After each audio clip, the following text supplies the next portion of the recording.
The show. The show. Show business. Show business. It's that show business. Show business.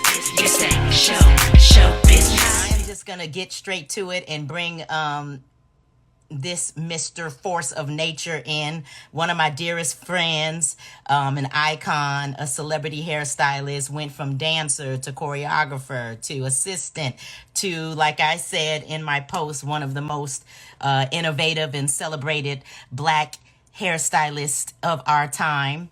And he just happens to be one of my dearest friends, but I'm going to let him tell the story. So you guys, let me bring in my boo, Larry Sims.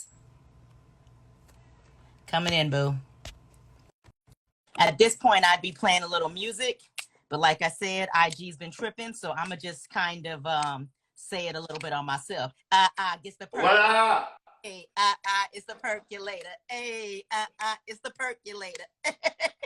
Larry, I was just saying I would have that song playing right now, but IG was tripping, so they be cutting. It's all good. No, you good. You good. So I I'm said, gonna adjust real quick. Yes. And I had to say it myself then. I had turn to up my volume a little bit. You're gonna have to sing it. It's time for the percolator. Hey, but what is the dance? It's this shoulder, right?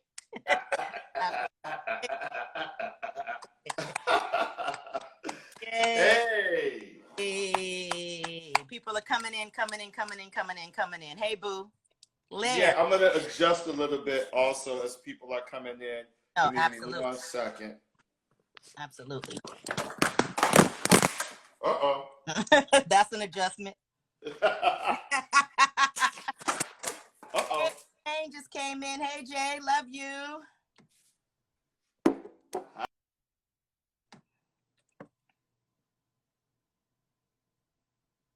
Okay, Larry's getting it together. We're going to figure this out. Thank you so much. You said you took my class at Monsters. Awesome. Thank you.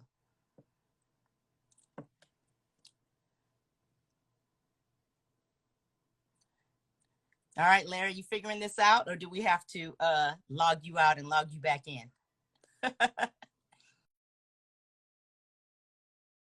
Log Larry out and, oh, here he is. Oh, he left. Okay. Gonna bring him back in. He was fixing something and then it went left. So we'll get him back in and we'll start this whole mode. Hi, everybody. Thank you, Ghost. Thank you so much again for showing up on a Wednesday, hump day.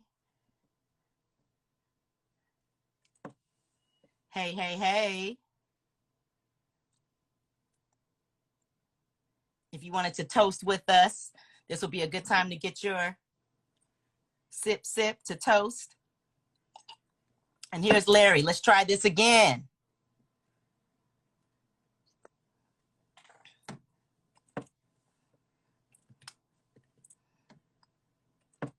Take two.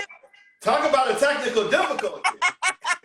All I saw was everything just went. He was trying to fix these things. Exactly. Welcome to 2020, right? Yeah. Okay. Well, first off, hey, because we've gotten to have small conversations, but we haven't got a chance to have putting everything together. So first off, thank you for, here we are on Hump Day, Wednesday, Show Business Live. Larry Sims, my dear friend, a force to be reckoned with. And we're going to start from the beginning and break down the journey. But first off, how are you today, Lair? Shit.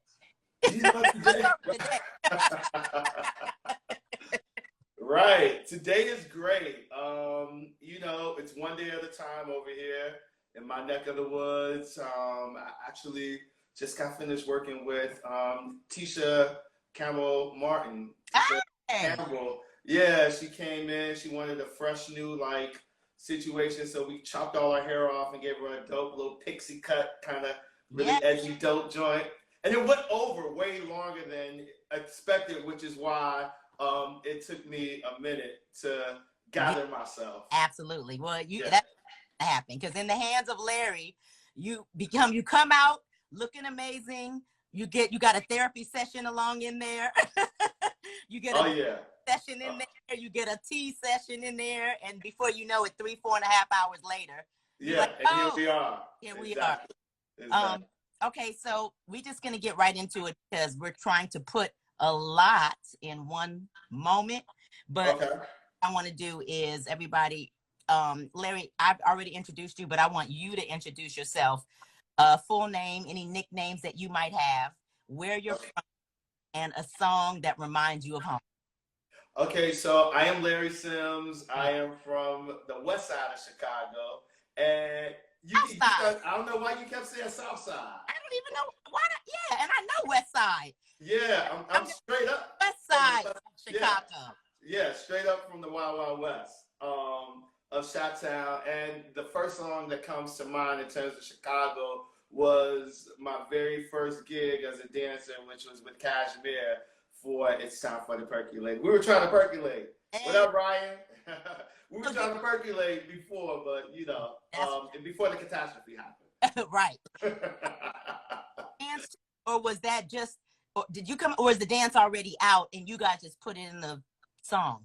The Kashmir, the actual creator of the record, the producer of it, the artist, he came up with like this shoulder thing Oh, that he was doing, and we just caught on as Chicago dancers. Me and Leda, my old friend Leda Viegas, and now known as Lady Soul. We shout went out. to grammar school and high school together, and she actually, in my sophomore year, invited me to come and work with Cashmere. We went to a performing arts high school. I was a theater major initially, and then went into dance. She was always all about dance. I knew how to street dance, didn't know what choreography was particularly, and this record just blew up in Chicago.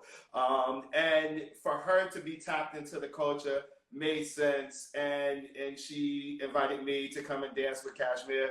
We got paid $75 a show, Hey, and I thought I was gonna be rich off of that $75. that's what's up. So that goes to the first gig because that was the other thing I was gonna say. What was your first gig? And that's what it was. Cashmere with Lady Soul.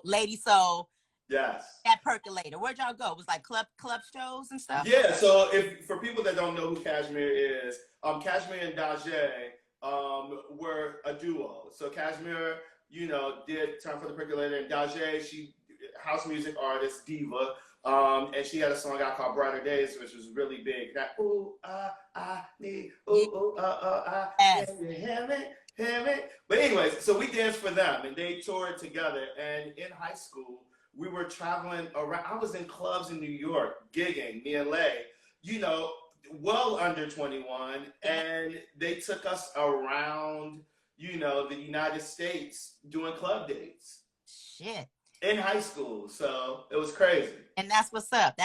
So tell me, while during that time, you family, little Larry. So you have tell everybody about your siblings.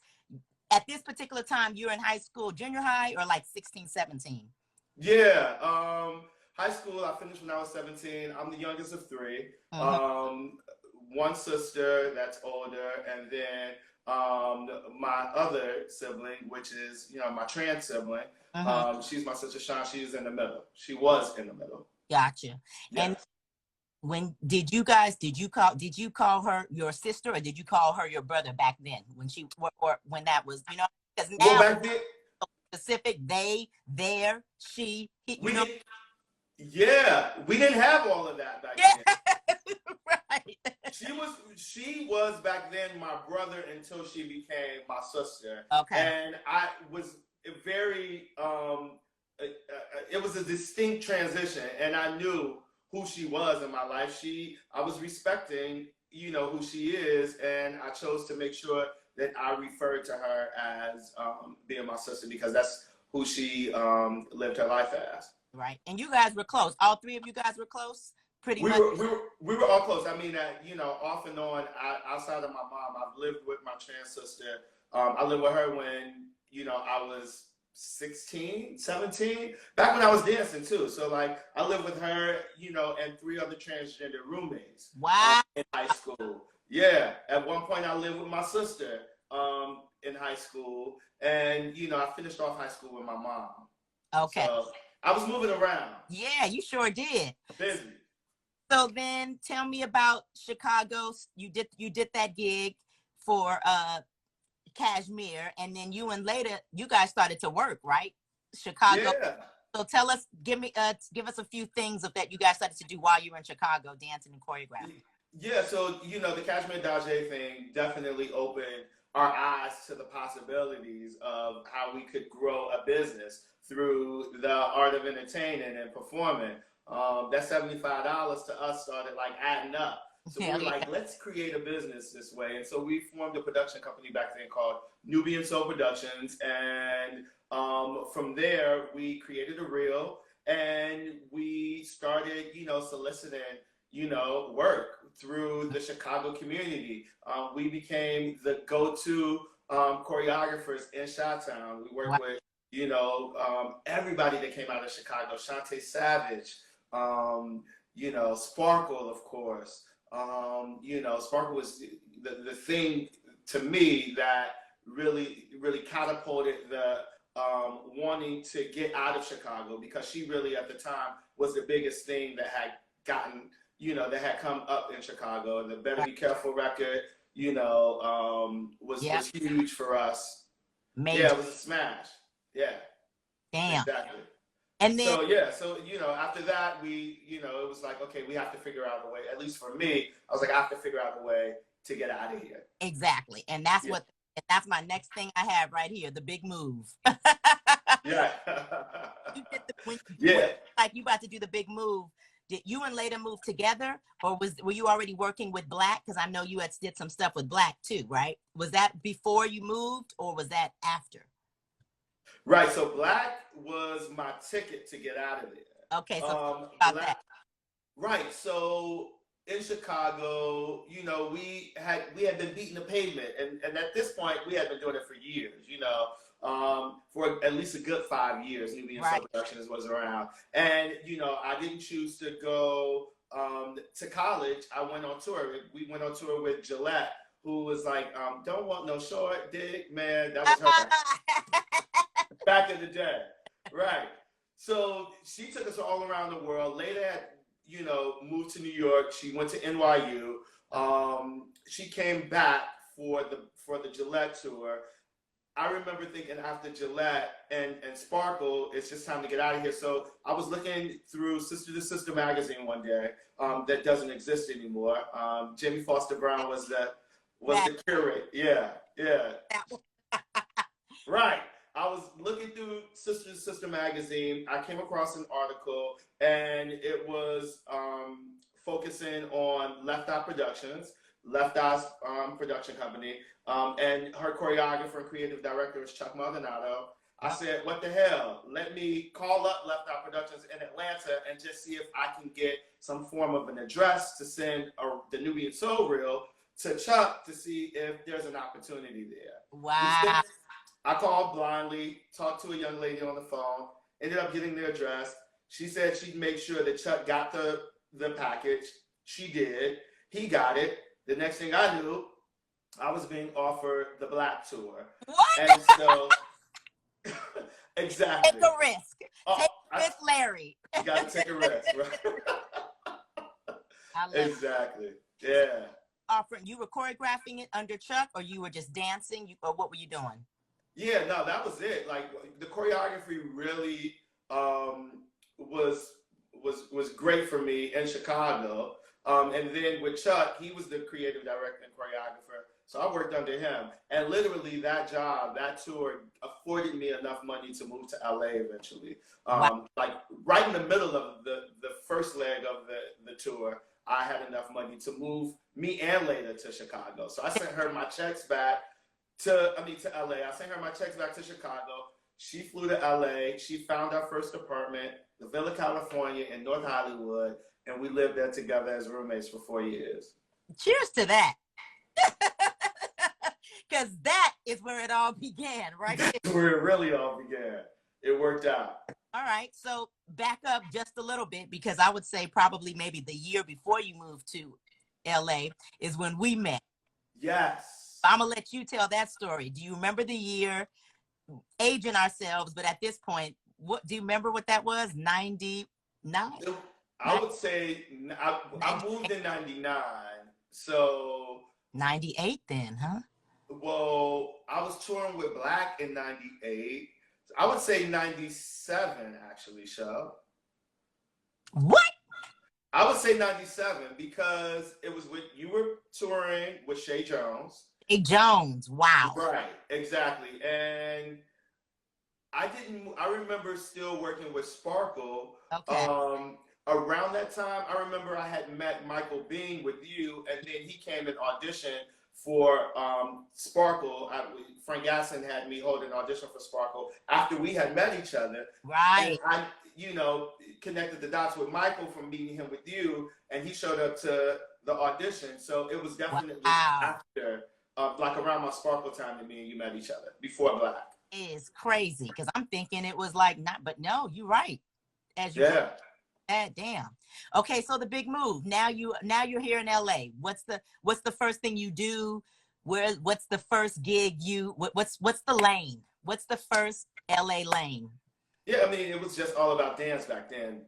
Totally. I was living my life as a dancer, and I had a dancer's dream. Yeah. That followed me. And it was great because I was living it before I was living in LA.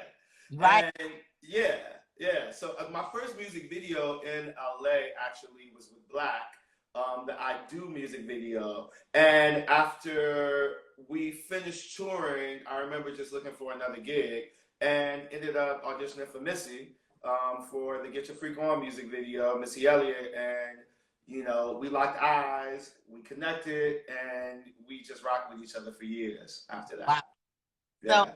Yeah. So basically, just to kind of give a little context or set the stage a little bit, Larry, he's been dancing, he's choreographing, and once he started with Missy, he was dancing with Missy. He did the Get Your Freak On video.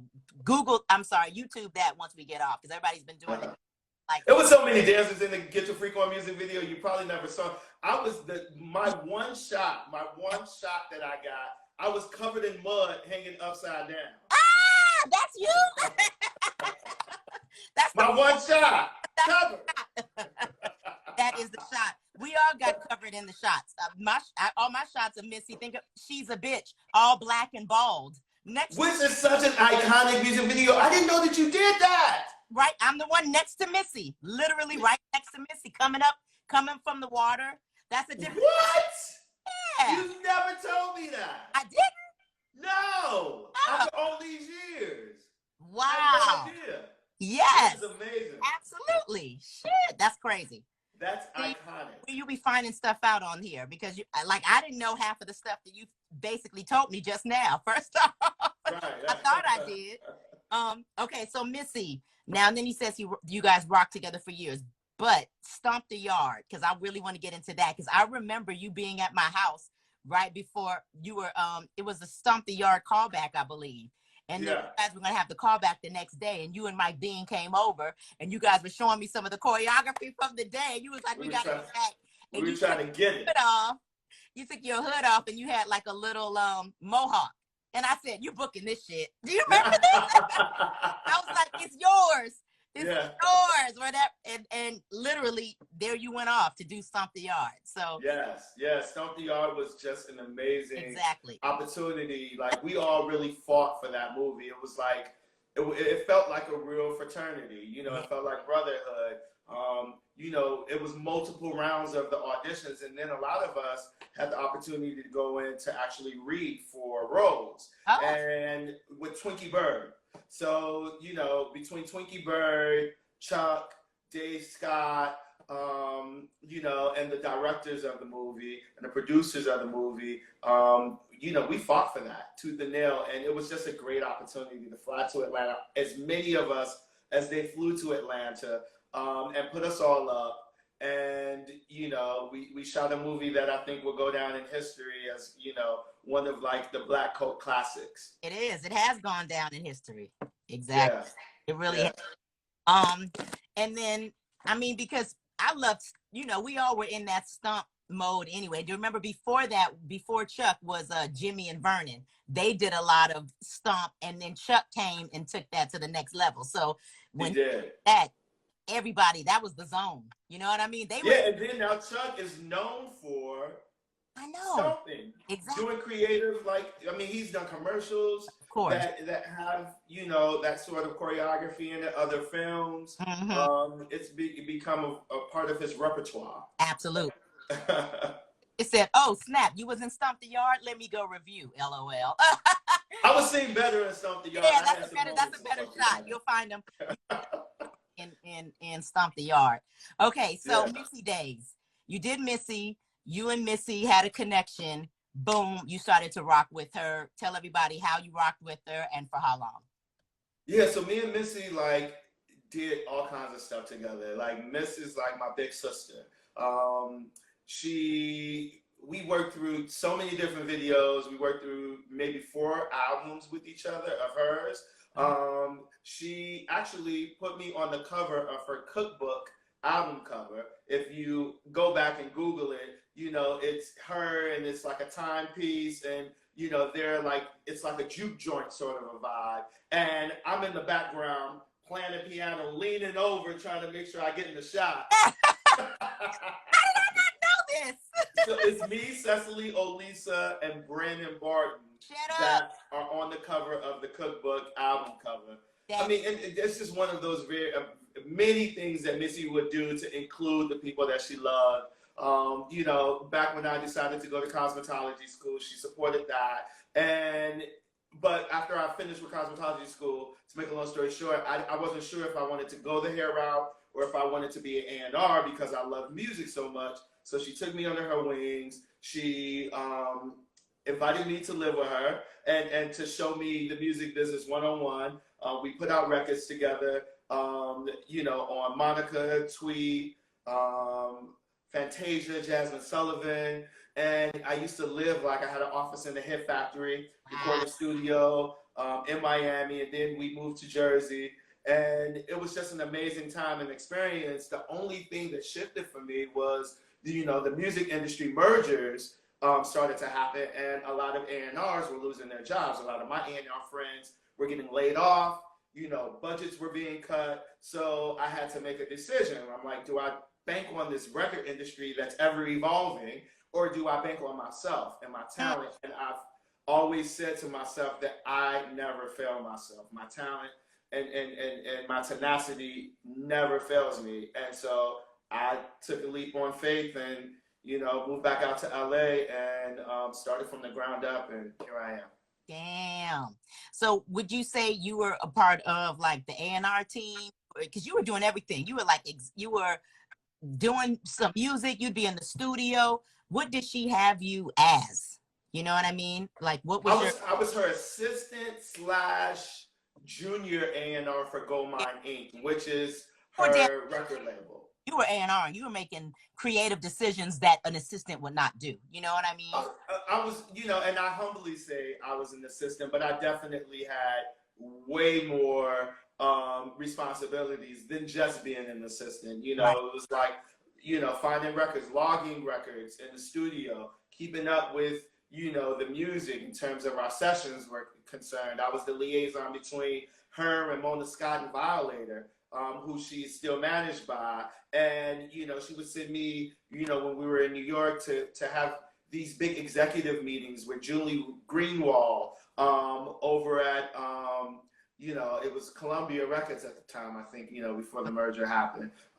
You know, with all these, you know, major record executives, basically, I was sitting sessions with her and Timberland. So yeah. She just, you know, but what was great about Missy is that she gave me so many different opportunities. For example, we went to Jamaica and she needed someone for her hair, and she knew that I had gone to cosmetology school. My first covers were with Missy. Yeah, like my first cover ever was with Missy with a Jamaican magazine. Wow. And so it's like she's so embedded in my story and my process and my history, and it's just amazing. I feel so blessed. Really is. I mean, and to have Missy in your corner, you know what I mean? Like, what the heck? Yeah. That's what's up. So then you took that leap of faith and you moved from Missy and said, okay, I'm gonna go and go full blown into hair. So then you moved back to Chicago, right? To get your No, I had already had my cosmetology license before. Oh, I moved back to Chicago in 2002.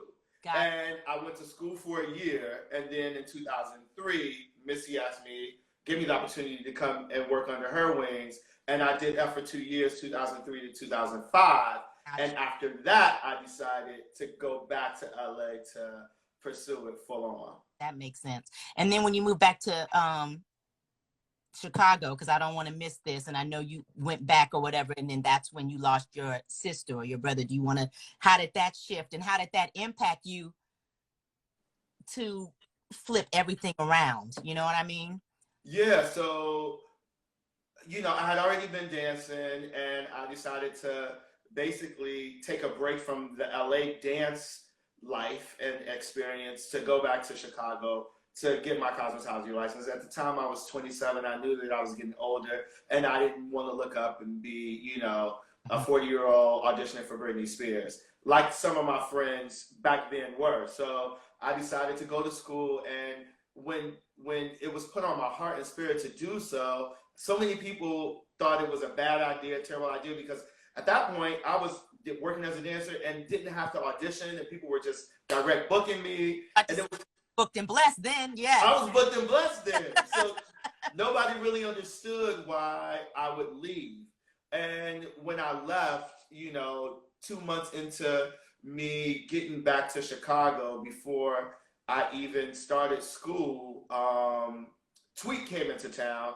She was on a House of Blues tour. I had like a couple of weeks of downtime before I needed to start school. And so she asked me to come and run around with her. So I hopped on the road with her. We ended up, being in, I believe it was DC. And I got a phone call from my mom and my sister, like literally screaming on the phone that Sean had been shot and killed. And it was painful. It was awful. It was a terrible thing to have to, experience, the pain of hearing your mother, say, to the sheriffs or to the police officers at the door, just hearing her scream, and to hear like my sister say, please don't tell my mom that, please don't tell my mom that. It literally broke me. And I think my saving grace in all of that, in terms of losing my sister, was the fact that I saw her and was able to spend time with her when I first got back to Chicago to go to school. Right. So I saw her, and then when I left for that 2 weeks, I didn't see her anymore. But after she passed, what was great was I had already signed up for school, and school was going to be for a year, Wow. 12 months. And so I started to think about, like, wow, what if I hadn't signed up for school? I would have flown in for the funeral, and then I would have gone back to LA. But what was dope is that there was a healing process that happened with me and my mom and my sister and the rest of my family. We all needed that. So that was great. Woo! I needed you to say that, because that's the in-betweens of life. You know what I'm saying? Yeah. I'll see the edits of the travel, the boom, the book, the Zoom, but that in between of, and while I've listened to my heart and listened to God and went and decided that I was going to move forward and bet on myself, also was in the plan, because you needed to be there, and all of you guys needed to be there for that whole year.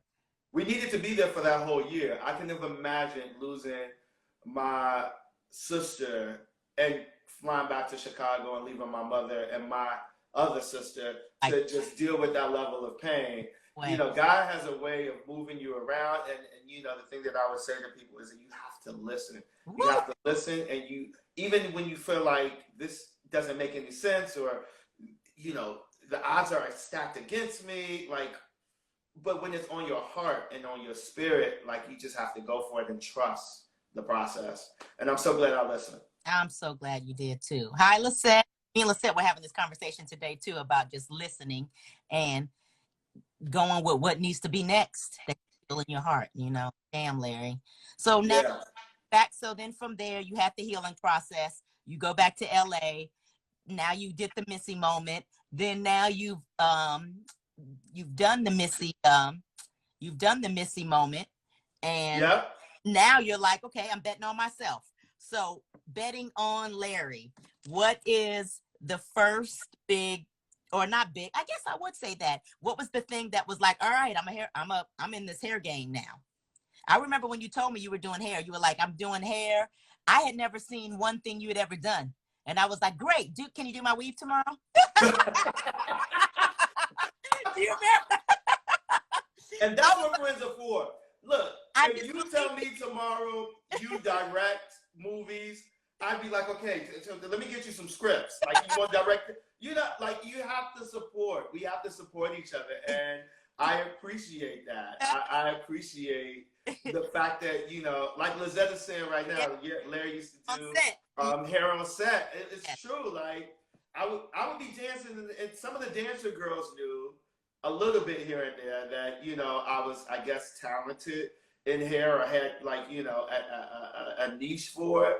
But yeah, like, I remember getting a job for Jessica Simpson. I was dancing for her for the People's Choice Awards, and Fatima hired me for it. It was my first gig back, and I did like a pit stop in Chicago after I left Missy for 30 days because I was like, I just need to be able to go back to LA with some level of a portfolio. Yeah. And so I used some of my friends in Chicago to shoot these random images.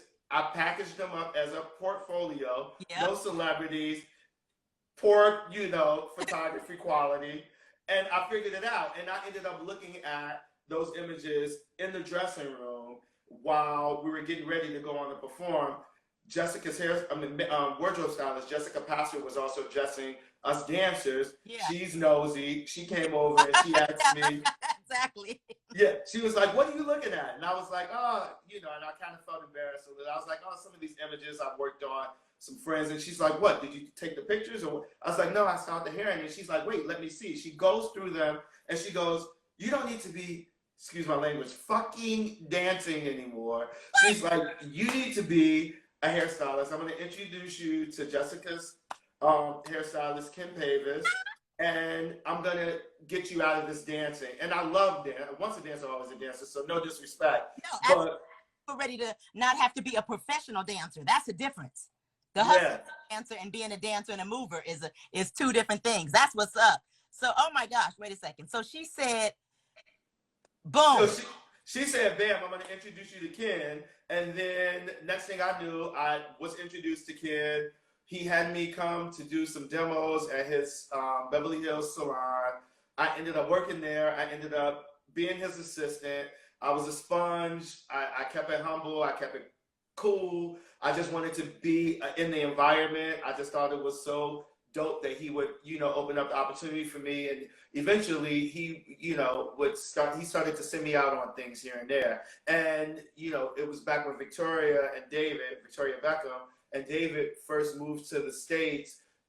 She didn't have somebody. She was looking for somebody. Ken wasn't available because he was off doing Jennifer Lopez. And he ended up sending me to do like a Vogue shoot or something. It was huge.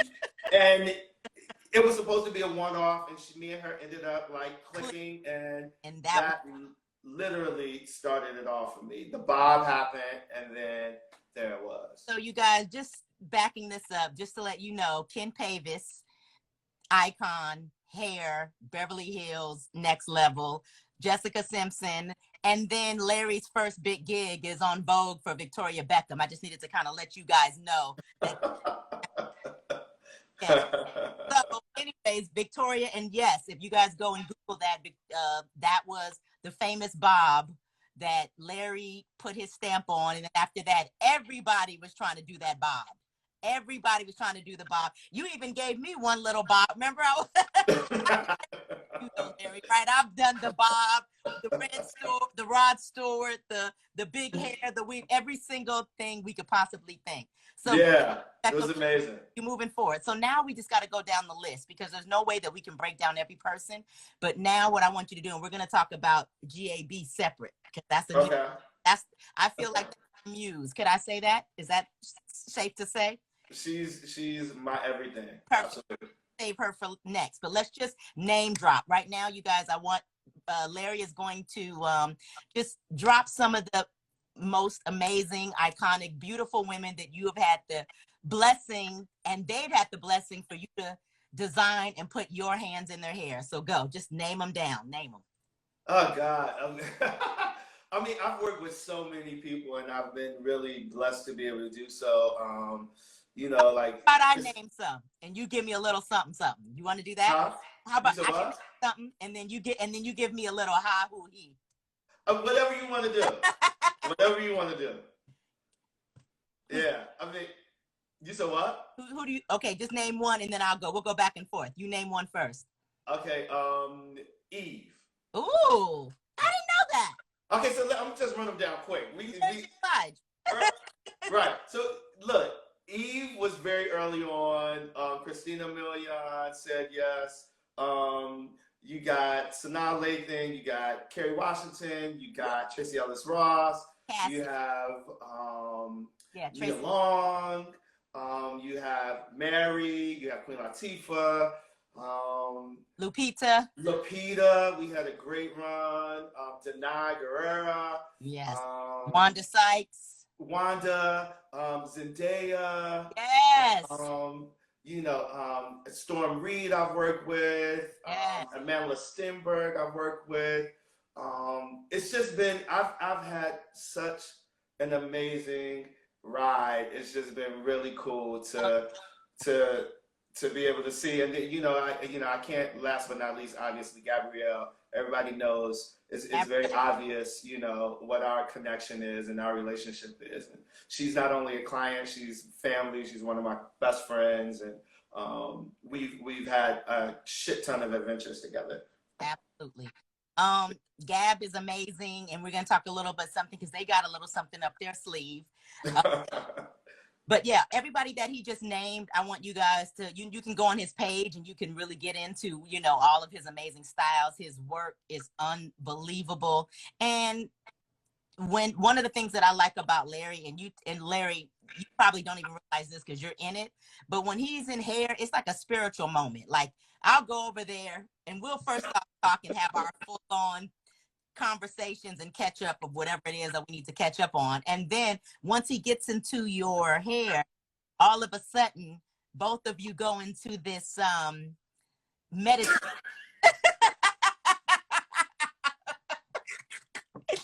And now this is great. I love to hear your perspective. And now it's always an experience. It's interesting. Now it's a spiritual thing, and now you're releasing endorphins, and your mood has immediately changed. And then that moment, somebody said tranquil moment. Exactly. You go in, and when you come out, it's an unbelievable experience. It's an out of body experience, and you come out feeling better, looking better. And and I know that has something to do not only with his incredible work ethic and talent, but the energy that he provides along with what it is that you're getting, and that efficiency. Thank you. And just those details. And this is just my friend, and this is just me having that experience with him doing my hair, but not even him as a person, because Larry as a person is just that friend, generous, chilling, cool, but at the same time, like, sees you. Ah, that's sweet. I appreciate that. I appreciate it. So, thank you. My pleasure. Love it. So with that particular client, and then Gab. So give us a little tea of maybe what you and Gab have up your sleeve. If you can give Chobiznes Live just a little tweet, because I'm twinkle. Hi. Hey, Carlene. Hey, love. Hey, Carlene. With me and Gab, we're doing the official announcement on Friday, but we will be, I'm going to give you and our followers a sneak peek at it. We've come up with a really beautiful collaboration. It's been in the works for the last couple of years, actually, in terms of like pulling it together and figuring out what to make sense of it, or how to execute it properly, so that it feels authentic and amazing. We're coming out with a line of hair products, and it's Cheers. My red cup. Red cup. Yes, exactly. Mm. This is a long time coming, Larry. How long have we been talking about this? How long have It's you been a long been? time I'm coming. so excited. Yeah, me too. I mean, like for 10 years prior to it, I was, brand ambassador for one company. Yes. And it was an amazing, amazing run. And, it was one of those things where you try to figure out, okay, I've done this 10-year run with, this one company. What's next? How do I elevate my brand? How do I, continue to stay inspired? And I could have come out with my own Larry Sims line. But, what was great for me is that, one of my best friends decided to, offer me this opportunity, not only to be a part of the line as a spokesperson, which I had done prior to for another company, but to actually be an owner in the company, and to have a piece of it that's tangible as an owner, gives you a different level of passion. Absolutely. Yeah, so she wasn't, she was so generous in the offer. And when we sat down and talked about it, we talked about wanting to make sure we had the same vision, we had the same end goal, wanting to make sure that we provided quality products at a super accessible and affordable price. And we didn't want to rush it out. We could have rushed it out a long time ago. Yep. We wanted to take our time. We wanted to do our testing. We wanted to do our due diligence. We, met with chemists and we talked about ingredient stories. And, Yes. We wanted to make sure, again, that it was super accessible and affordable. All of our products are $10 and less, or less. What? And for natural hair, consumers. Yeah, for textured consumers, rather. Yes. Yeah. Yeah. And it feels amazing. Because as we will continue to let the cat out of the You bag. can talk about the launch on Friday. It's totally fine. But that oil does rub real nice in the scalp. Show knows exactly how all of the products feel. As we roll it out, yes, you'll see, and that's another thing, like to be able to bring my friends on board in terms of this journey, feels really great, for you to be a part of it. And Show actually was, like she said, the first person that said yes to me when I first moved to LA and moved back to LA and said I wanted to, pursue this career in hair. Show blindly said yes to me. I did. And didn't stop. So for me to be at this point in my career, and to be able to celebrate such a monumental opportunity that I have with Gabrielle and partnership, and to see you actually be a part of the rollout is really dope. That's special. You guys will get a little bit more of what he's talking about once they do the rollout. But yes, look out on Gabrielle Union page and Larry's page on Friday when they give us the official launch. But first off, thank you, Larry, because that was such a great, fun experience. You guys will get to see a little bit more later. But yes, to be able to bring in your people, and it, like you said, it was so authentic because what is it? It's black hair, Yeah. So to be able to be a part of a product that is celebrating and is about black hair with one of my dearest friends. Yeah. And it's pretty awesome. It's an awesome thing. So you guys look out for that. That's amazing.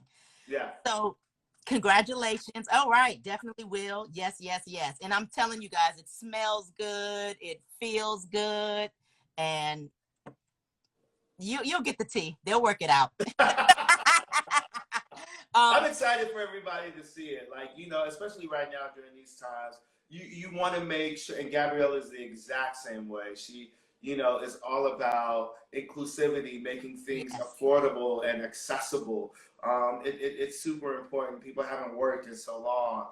The money's tight for a lot of families and households, people with children, single parents. Yes. So, I'm just really proud that we created something that's really dope and quality that we can stand by. Not something that she's putting her name on because she really doesn't need to, or something that I am putting my name on because I could have put my name on my own thing. But the fact that we are actually collaboratively coming together and using both of our voices and talents and passions to create stuff for the textured consumer that is going to really help them out in their lives. I'm really proud of that. I really love that. And to provide that service right now, because that's one of the things at the same time that we're having to thrive, survive and thrive. And you want to feel a way to be able to fight everything that we're fighting right now. You know what I mean? 1,000%. So 1,000%.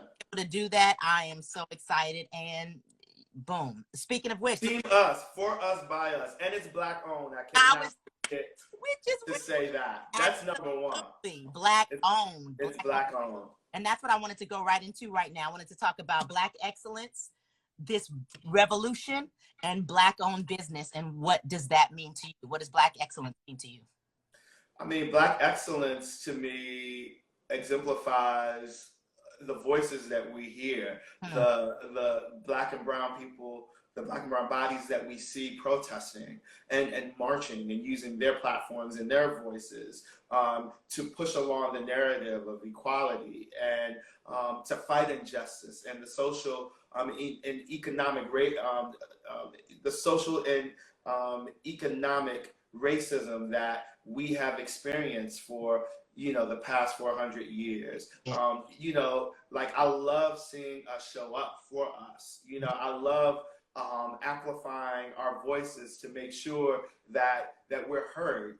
And as we've seen, our Black excellence has not only united us in a lot of ways, but has implemented change in a broken system. And I'm appreciative that our voices are being heard right now. And I mean, that's what Black excellence is all about.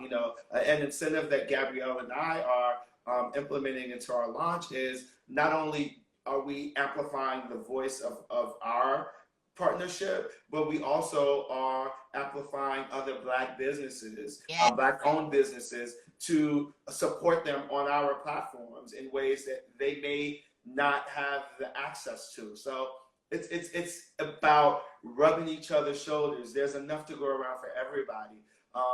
We have to use our platforms and our voices not only for social injustice, but to support Black businesses. So, to me, that's Black excellence. That you nailed it. I mean, that's exactly what it is. Can you give us any throw off some Black owned businesses that maybe we can look out for, maybe in the beauty world?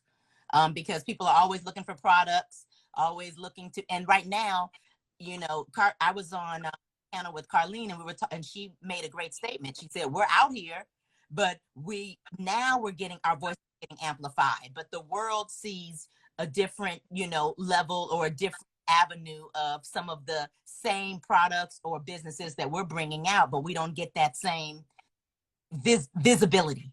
And now it's starting to happen. So people are looking for that visibility. Any that you can throw out? Sure. I mean, like I know Felicia Leatherwood has an amazing detangling brush. Yes. That's Brush with the Best. Yeah, exactly. So that's really amazing. I mean, there's so many people out there that have great product lines. You have, Tracy who has a line. You have Taraji who has a line. You have Vernon Francis who has a line. You have so many people that have lines of products. And what's great about it is, it's not about whose is better. Yeah. I think that there's a niche for everyone, and you have to figure out ways to uplift everybody versus denouncing our brothers and sisters, because that only does it's counterproductive in terms of what our end goal is with all of these protests, and we don't want to create any divisive energies. You know what I mean? Like it is what it is.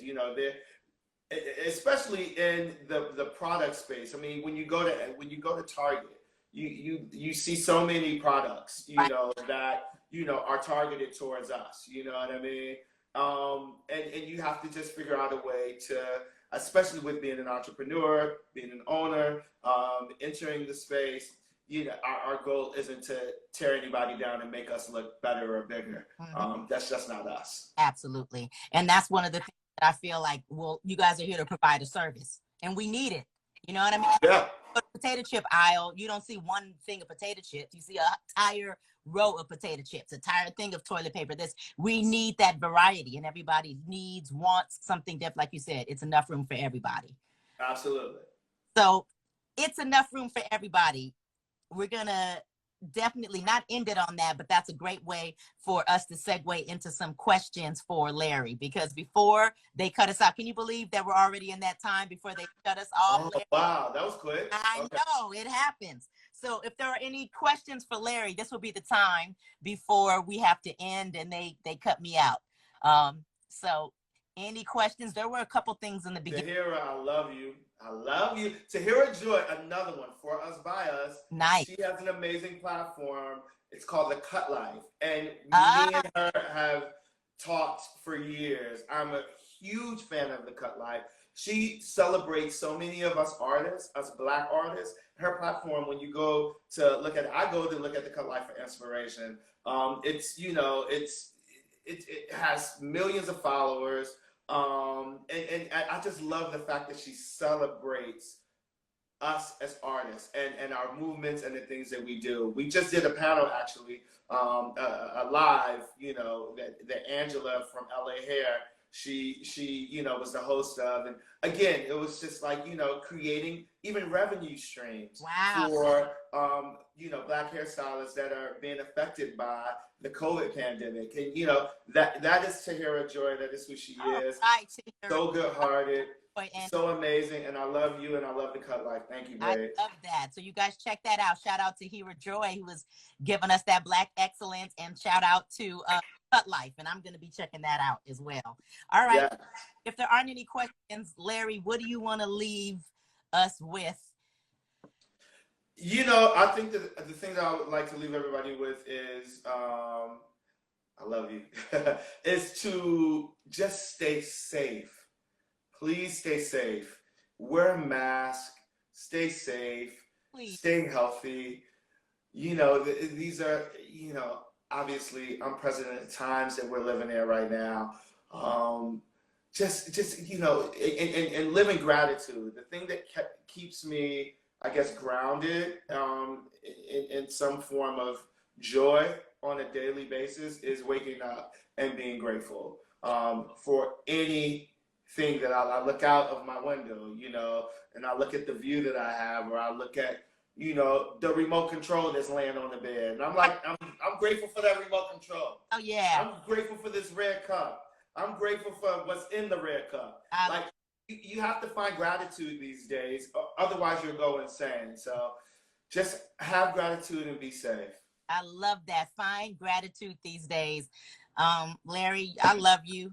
I love you too. Got to have an after convo so we can finish up, because there's no way we can get all of this in an hour. But exactly.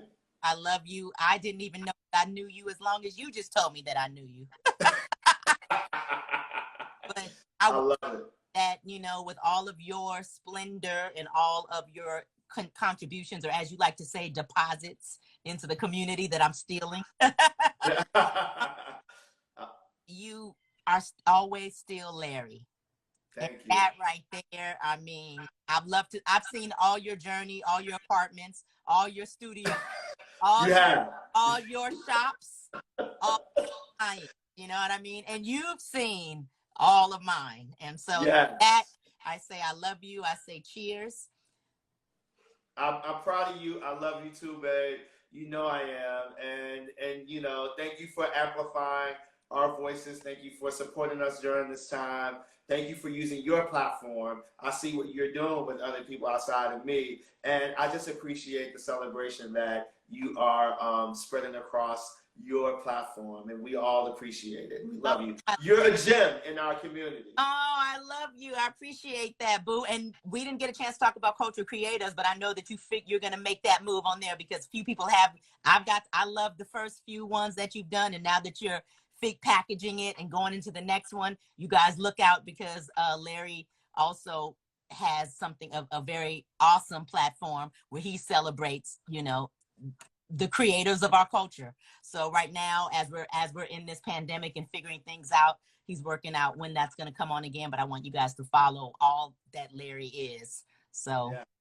Thank I you. love you. I love you Bye, too. everybody. Thank you. Thank you, Guys everybody, so for much. tuning in. I Yes. see the comments. Yes. All right. Rike, one, yes. Love you. I'll see y'all. See you. Love you, babe. All right. Bye. Show business. Yes, that